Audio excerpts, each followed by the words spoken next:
Alright.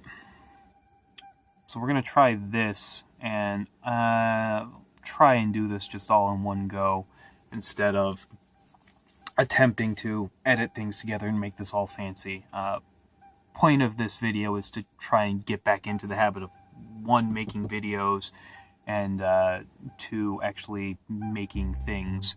At some point in the near future, I want to get back to casting and molding and all that. Do another batch of Goblin Slayers, which wish I had one on hand, but I currently don't. If you're not aware, the Goblin Slayer anime is kind of happening right now, and that's a fun thing to talk about for a bunch of reasons. Maybe when I do some more casting, I'll get into that, because that's just such a fun topic. But what I want to do is share some stuff with you. Oops, that's already fallen apart, because I am actively trying to get back into the habit of doing these things, but one of the things I need to do, and this is just kind of an ever-present problem with making stuff, is I need to free up some space. And unfortunately what that means is I need to get rid of some stuff. And some of the stuff I have to get rid of are some of my old projects. Oh, yeah, that's already fallen apart again. Oop. This guy is the first prop I ever really built for cosplay purposes, and as much as it pains me, he has fallen into disrepair, and he's all lumpy and messed up and barely holding together, and I think I need to just kind of tear him apart and, just get rid of it. And normally I wouldn't want to do this. I am doomed to sentimentality, especially with things that I've made. And this guy was a big deal for me. He was a huge project, and I learned a lot of things, and I'll get into that. But he is just kind of so beat up, and there's no space for him. And I even can kind of imagine what some of you are thinking, like, oh, why don't you just put it up on a shelf, or use it as like a Halloween decoration, because he's nice and spooky. And I mean, he is. He is a three-eyed puppet monster, ping pong balls for eyes. But one, I don't have shelf space. Two, it's in such bad condition that I would just be rebuilding it from scratch to try and save it. And three, I already have this horrible habit, as I mentioned, of just like being overly sentimental and wanting to hold on to things. And I've got this kind of hoarder pack rat mentality of like, maybe I can use this later, and I should save it. And just for 4, because there needs to be a 4 now, I've already torn apart the rest of this puppet. I have been holding on to this for a very long time, and I'm actually kind of reluctant to even look up what year I first built him, because it's been a while. But I've saved some things for him, just to kind of have, because even though I gotta get rid of stuff, I'm still gonna hold on to something. So, this guy, if you are not aware, is Karasu, the puppet used by the character Kankuro from Naruto. Way back when I was a Narutard. I was also one of the cool kids who was into Naruto before it got popular, so take that for what you will. Story kind of goes like this. Friend of mine got a massive box of duct tape from a family member or friend or something to that effect, and he got the idea that he wanted to make some stuff with it. He had seen online like the duct tape prom stuff, and he'd seen some like duct tape cosplay, and he had this idea that he wanted to do Gordon Freeman's hazard suit from Half-Life. And actually might be getting ahead of myself a little bit. That doesn't matter. Who's gonna fact check this? Nonetheless, he wanted to make a full costume out of duct tape. And, since we were kind of getting into anime conventions at that age, I also wanted to make something. And for whatever reason, I gravitated towards the puppeteer villain character.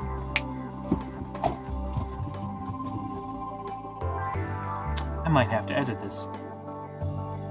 Got cats running around. You know what? stays in. Stays in the video. We're being real right now.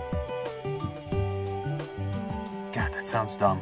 Now I want to edit that out. Long and short, I gravitated towards Konkoro for some reason, because he was an interesting character with an interesting gimmick in one of my, at the time, my favorite Chinese cartoon. And so I got this ridiculous idea in my head that I would build his puppet out of cardboard and duct tape.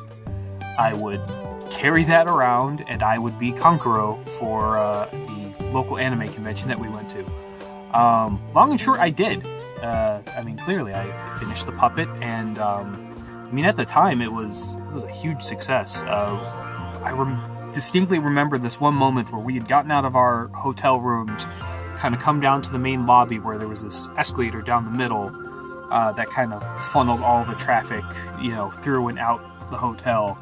And we had just kind of like gotten to the bottom of the escalator and got our stuff all situated, and we were kind of like getting ready to like go just march around the convention like you do, and people started coming down the escalator with the cameras out, and like, so we just kind of got in our poses, and we were just there for like a good 15-20 minutes of people just like, oh, I've got to get a picture of these guys. It was Gordon Freeman and the fucking minor villain character from Naruto, but it was a huge deal. And so that was, I don't know, that got me hooked on cosplay, as if I needed a hand already undertaking a huge, ridiculous project like this. But yeah, where do I go from here? So yeah, I guess I should talk about the construction a little bit. The head is kind of a bad place to start, because I had this whole idea. You know what? Let me start with the notes. So what I did first was I built all these limbs, which were easy enough. Actually, I got the limbs. One second. Let me move this aside. So I built all these puppet limbs. And I don't even think they need to be this articulated, but in my mind, it needed to be right. The puppet had 4 arms with a normal hand on the end of each arm, 2 legs, luckily, so that was a little less work. But they were each 4 segments long, so that was 16 segments. Oh yeah, I've still got the tennis balls on here. And I was a fucking madman, and I used tennis balls for the joints, as you can see here.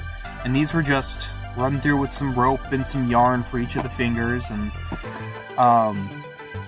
I had it in my mind that tennis balls would be perfect, because they'd be lightweight, because a single tennis ball doesn't weigh that much, does it? It turns out, let me see if I got the numbers here. So I found my old notes while I was cleaning up and destroying things. And I will probably add some of the old pictures I've got to this thing. But, yeah, like, here, I've got, just kind of figuring out how I was going to do the head. And I've got, like, okay, there's 19 beads in each hand. I've got to do 4 hands, so I need 76 beads. And then, here we go. Tennis ball count. So yeah, 8 to 10 for the legs, 16 for the arms, and some assorted other ones. And you can see, like, I had this whole idea that I need, like, design diagrams and all this. I even broke down how much I spent on tennis balls. Long and short, turns out that, like, 30-something tennis balls weighs a whole fucking lot, especially when you're kind of carrying it in a limp puppet form. That was the other problem I sort of encountered, was like, I was building this thing and I was thinking ahead and I wasn't. And what I mean by that was, like, I knew how I wanted to put this guy together, but at no point did I figure out how the fuck I was going to carry him around. And I ended up just kind of having him partially wrapped in ace bandages, and I should have some photos of that. So he would just kind of hang around on my back with a few limbs out. Oh, I have reference images too. So you can kind of see that Karasu has this very simple sort of head, but he's got like these interlocking teeth, and his whole mouth unfolds and opens up into this deadly spike, and like, this was just so cool to me.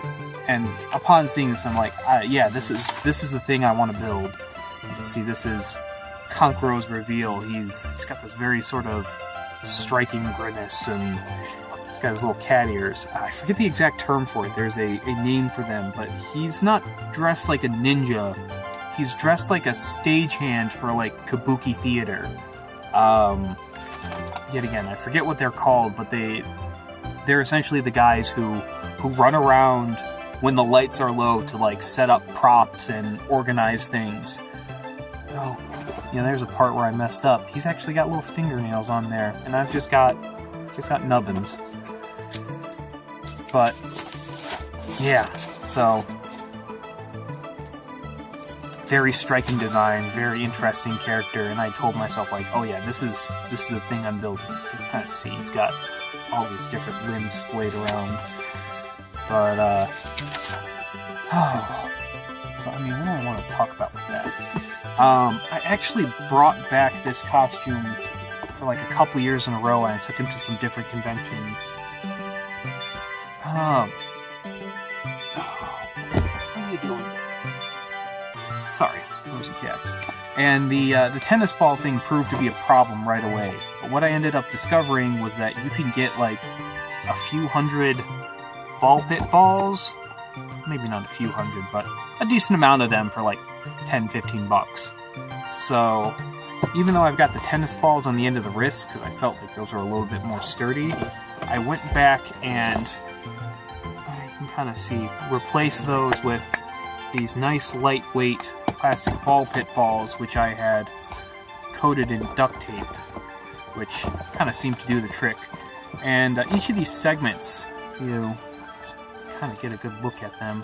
It's just a tube of cardboard wrapped in lots of duct tape, and then for these little sort of ridges at the end of each segment, I don't know what you'd call those, not like a chamfered edge, but like you just kind of got that little raised ring on the end. That's just, well, I guess I didn't want to, yeah, no, I won't cut those out now because I did want to save these arms. I'm going to put those to the side.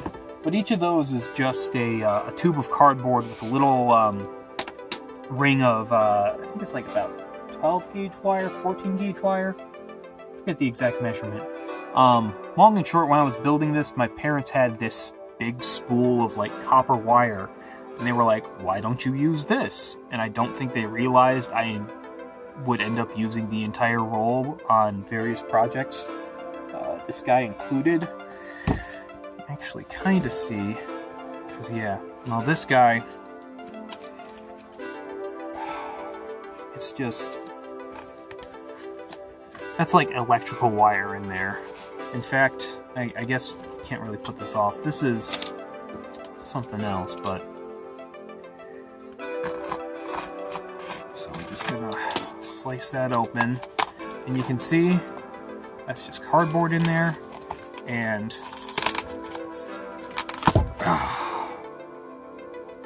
copper wire, like the kind you would use to wire up a house or audio equipment, I guess. And that's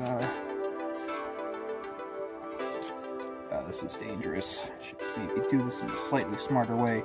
But yeah, this guy is just an amalgamation of duct tape and cardboard and hot glue, and I just kind of patterned everything out myself. God, this already kind of sucks. I'm not going to cry on camera. I'm not going to cry. But, yeah, dude's kind of got to go. He's so beat up. And this is a character I still dig. Let me just pull that out. A character I still dig, but if I were to ever... Oh yeah, actually, if I lift this up a little bit, you can see one of the things I did. Because the original goal... Oh god, this camera angle's not great. One of the things I did was I put in...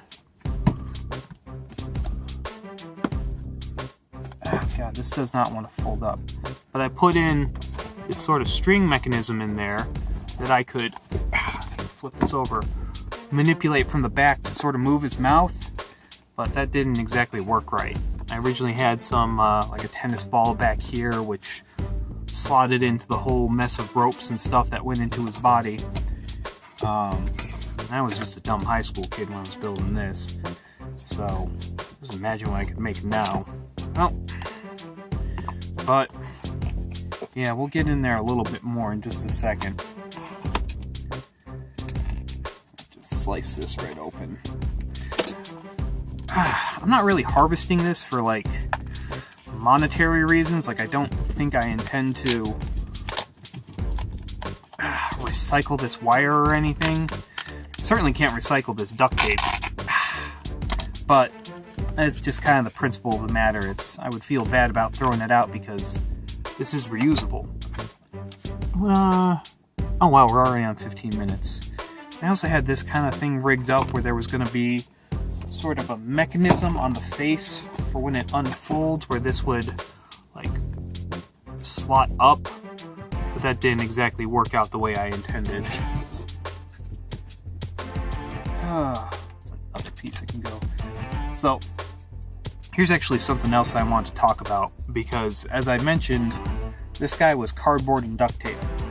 And when we were silly teenagers, we had this idea that like, oh yeah, we'll just do cardboard and duct tape, and you know, mostly duct tape wherever we can, and that'll be our thing, right?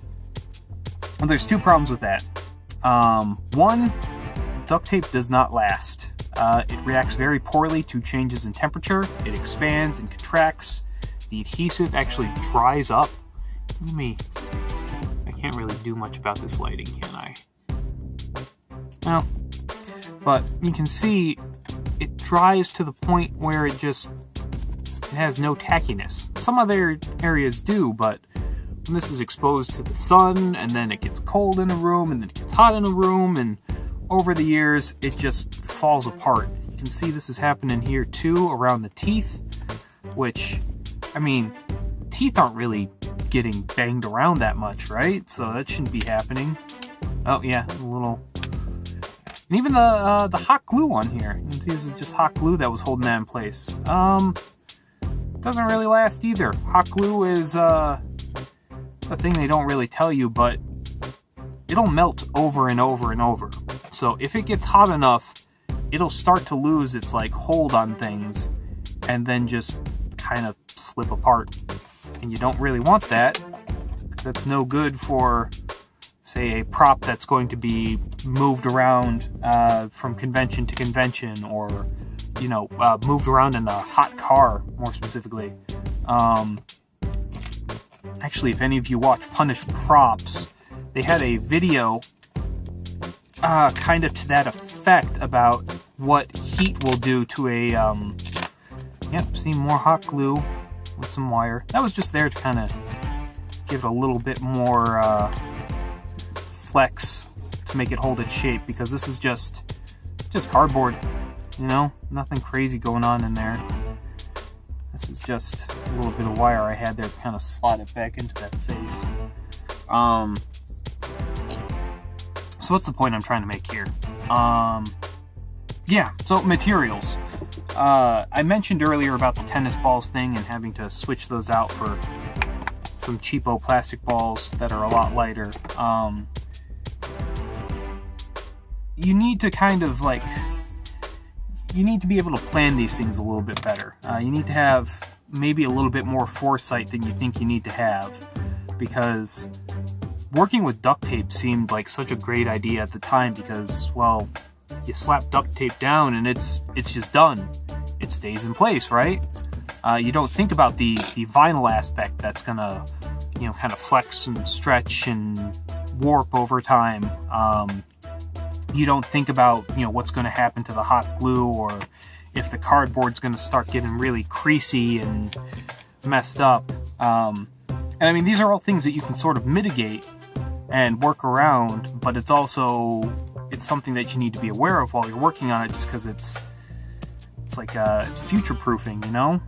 You need to, if you want something to last, if you want it to even survive the convention, because what can happen is just, these things may be lightweight, they may seem tough enough at the time, maybe one of the other videos I'll talk about. They may seem tough enough at the time, but then when it comes time to actually walk around and wear them and carry them and present them for photos and everything, you can end up with the problem of, like, there's no easy way to hold the prop. It doesn't stay on your body. It doesn't hold up to being walked around in. Another costume I had built these very large cardboard boots, which, I mean, this was long after I had done Karasu here, but I had built these things to be far more sturdy, and I thought they were going to be fine. And as I'm walking across the street from the hotel to the convention center, the bottom of the boot and the top just separate and just fall apart on me right there. And it just did not occur to me that, like, hot glue and cardboard and, you know, some paper mache mix weren't going to just hold together. So one of the things you kind of learn from doing cosplay enough is that you've got to be aware of these elements that seem so far off from what you're actually working on at the time. Because at the time I was just worried about, like, how am I going to make all of these individual pieces that are all going to pop together and all going to string together, and then how's that string going to go through all the other pieces? And I wasn't thinking, like, oh wait, I have to carry this thing, I have to wear this thing, I have to actually, you know, do something with this besides just making it. And I mean, like, well, here as an example, like, I built these eyeballs in a way where they're just ping pong balls, but they got a little Velcro on them, and got a little Velcro that goes in the eye socket. And I thought, oh man, isn't it going to be cool that I can adjust and pose and kind of give his eyeballs different expressions, which will look silly on the camera, but well, I didn't really get a chance to do that because I was more worried about actually carrying this guy around and transporting him and having him hanging off my back. Just take some more of these out. And I guess that's gotta go. We will slowly work our way back because there's a lot more in there. Got a safety pin or two in there too. I had this thing, this is just pinned on. You see the top of his head is hollow. Don't know why I thought that would be a good idea. I think it's because I needed an easier way to actually attach this. Let's get that off there. So, I guess part of this post-mortem is going down memory lane, and the other part of it is just kind of going over everything I learned just from making a project like this. This was definitely something I was working on, like, right up until the 11th hour, you know? Just making sure everything came together, and even at the convention, discovering different ways I could work with him and put him together and carry him around and show him off. Yep, that's just some strips of duct tape. And I mean, this was a passable wig for a cardboard puppet, but maybe not the best thing. I think if I ever build another one of these guys, I would go with an actual wig of some kind. Maybe style it a little bit. I don't know anything about styling wigs, though, so I don't know what I'm talking about. But we'll burn that bridge when we cross it. So, here, we're just gonna cut some of this loose while I'm just here talking to myself. So, you know, I know a couple friends who, when they see this video, this is going to break their hearts. But, pop that out. Yeah, that one's a little bit more deep set. But, so, part of the reason I'm doing this is not just to free up space and reclaim materials. It's also just to kind of... Oh, I'll get that later. It's also to just kind of get back in that mindset, that long-forgotten sort of thought pattern I had when I was making this guy. You know, asking myself, what was I thinking? Not just because I made some very confusing decisions, and I was young and dumb, but also to, you know, just kind of take inventory of the things I've learned since then. Yeah, that part's not going to want to come out too easily. I don't want to, like, dig in there.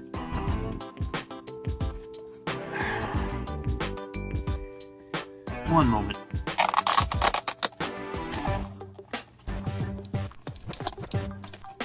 Ooh, that is in there good. I have to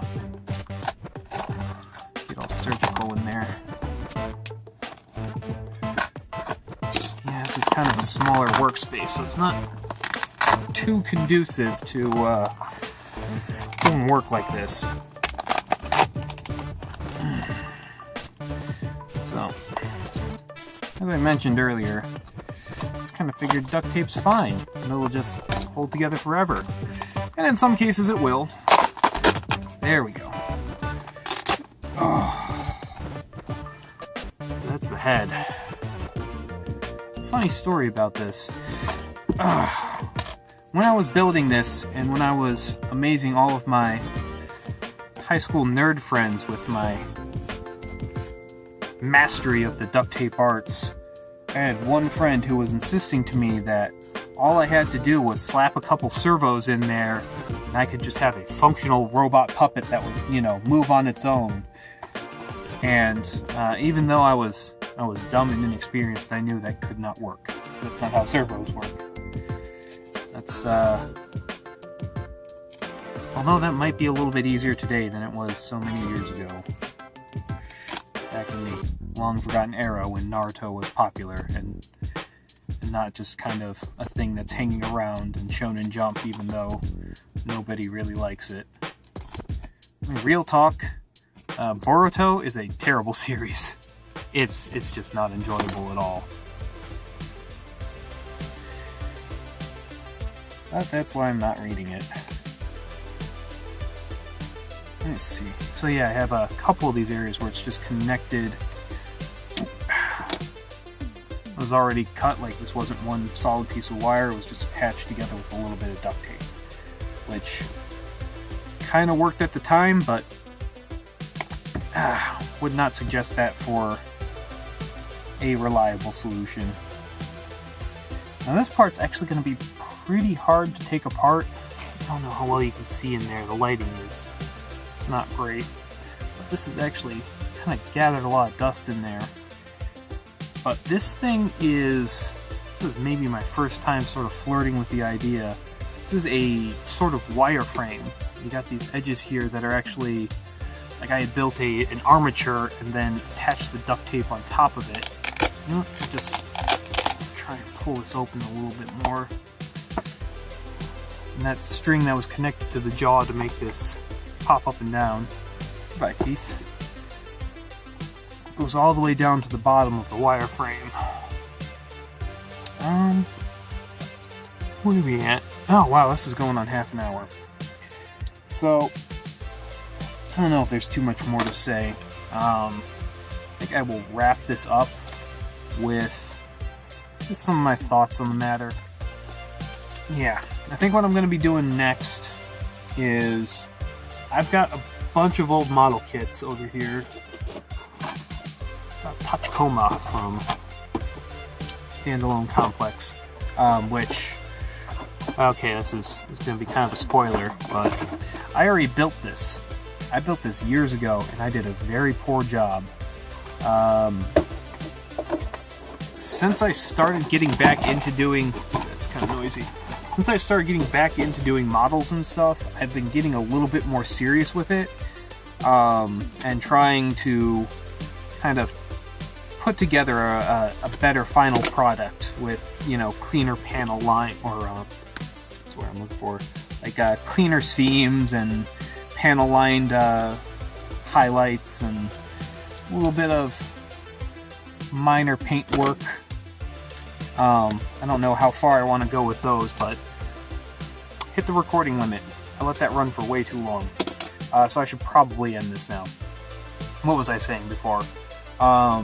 Yeah, so I want to do some model building stuff, but one of the things I might do first is go back to a handful of old models I got sitting around here and work on detailing them, cleaning them up, repairing them.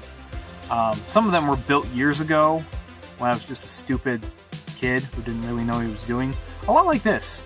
And unlike this, I feel like not all of them need to be scrapped and broken down for parts. And to that end, I can actually go back and sort of clean them up and spruce them up a little bit. Make them look nice and presentable. Some of the other ones, though, are kind of complete garbage. As much as I love them and as much sentimentality as I have for the old things I've made, I think I'm going to have to maybe try and do something else with them. And I was thinking of kit bashing something, like a custom Gunpla, or kind of making something cool from that, you know, just kind of repurposing all those scrap bits. So we'll see how that goes, if I can get around to that. Right now I'm still kind of breaking in this new little work area I've put together, so I've got to set up some shelves and other tools, maybe do something about the power socket over here. But yeah, I can't guarantee any schedule at this point, and who knows what I'll have to do with this video. Probably have to edit in a lot of things. And I told myself I wouldn't be doing editing. But I think for now that's just kind of it. Oh yeah, I guess I should just kind of do like an overall thesis. God, this video's a mess. I'm sorry, I don't normally do this. But general idea here is to one, think about your materials. Kind of know what you're working with and know what you're getting into. The overall build process and planning ahead on that with, you know, little illustrations and diagrams and all that is super cool, and you can actually kind of stop yourself from making a lot of mistakes before you even start by doing stuff like this. And I'm not going to tell you this is a bad idea, but definitely take the time to think about the practicality of a prop. That's not to say that you should avoid doing impractical props, but think about ways you can work around those. It's something that's easier to do when it's built into the overall process. Because just making something as is and then trying to retroactively do something to kind of fix up those problems can be making a lot more work for yourself than if you had taken the time in the first place to nip that in the bud, so to speak. Also, of course, it's important to know your materials. Kind of take the time to understand what you can really get away with and whether or not something's going to be a problem. Because making something entirely out of duct tape may be cool, but you've also got to contend with the texture of it, the way it kind of layers and bulks up really quickly, and how that might end up being a lot more heavy than you realize. Because a couple strips of duct tape weighs nothing at all, you won't even notice that. When you have distributed 5 or 10 huge rolls of duct tape across an entire prop, it's a lot heavier than you realize. Additionally, you run into the issue of having all these little edges and all these spots to get caught on, for instance. That's a bad example. I mean, even like the sort of lettering here, it reads Karasu, I believe. Maybe not. But even that, it's just got all these little edges and stuff that just get kind of brushed up against stuff and slowly peel off and wear down, and they lose their adhesiveness. These are things you have to keep in mind. It's, you know, the material may seem perfect for what you're working with, but then you realize, like, oh, this is going to be constantly brushing up against or pressing against something, and that's going to be a thing that you have to kind of account for. Like when you're making something, it's going to be on, like, your heel or your toe, a boot, perhaps. That's going to get a lot more wear and tear than something that's just kind of sitting dead center on your chest, you know? Unless, of course, you're making something where the chest area is going to constantly be moving around. These are things to just kind of keep in mind, you know? Choose your materials in your build process, and, you know, do that, like, think ahead, plan ahead, and be mindful of the properties of what you're working with, because, yet again, a couple of rolls of duct tape doesn't seem that heavy, a couple tennis balls don't seem that heavy, but when you are building something huge, or you are building something complex, they may become more of a problem than you realize. and you may end up over-investing a lot into a material that's not going to work in the long term. Or it might work, but it might not look as good as you want. And you want your stuff to look good. And other than that, I guess the only thing I can really say is, don't be afraid to stare your mistakes in the face. I don't know, that's a little too melodramatic, but, it's good to acknowledge when you've messed up and learn from it. You make the mistakes the first time, so maybe you don't keep making them a second time or a third time. Yeah, this has been quite a video. This is going on like 45 minutes long, isn't it? But yeah, well, thank you for watching. I hope this was informative or mildly interesting, and I will hopefully do more videos in the near future. So, sign off. Till then.